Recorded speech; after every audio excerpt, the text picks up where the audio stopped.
Yashodhara Nagar police ठाण्याच्या तपास पथकाकडील police अंमलदार हे पोलीस स्टेशन हद्दीत पेट्रोलिंग करत असताना पोलीस अंमलदार प्रवीण दिलीपराव जाधव यांना मिळालेल्या माहितीच्या अनुषंगाने यशोधरानगर बिलाल मस्जिदजवळ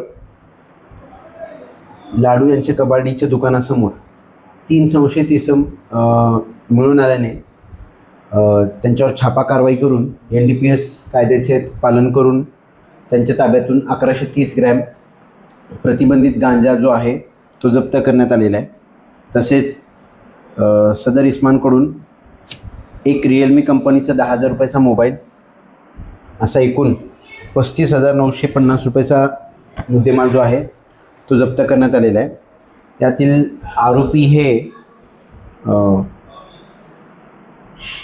तेलंगणा येथील असून त्यांनी इथून माल ज्याच्याकडून घेतलेला आहे त्याबाबत तपास सुरू आहे।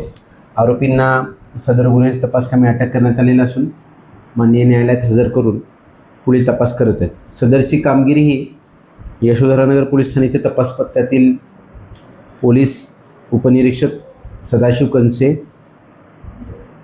पोलीस अंमलदार प्रवीण जाधव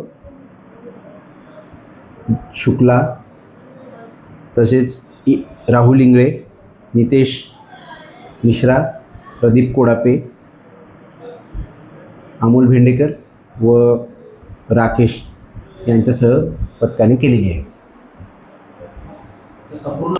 सदर प्रकरणात पुढील तपास चालू असून यामध्ये अटक करण्यात आलेल्या 3 आरोपींनी जो प्रतिबंधित गांजा आहे ज्याच्याकडून घेतलेला आहे त्याचे नाव निष्पन्न झालेले आहे व त्याचा शोध घेऊन पुढील तपास करीत आहोत। यामध्ये आणखीन आरोपी वाढण्याची शक्यता आहे।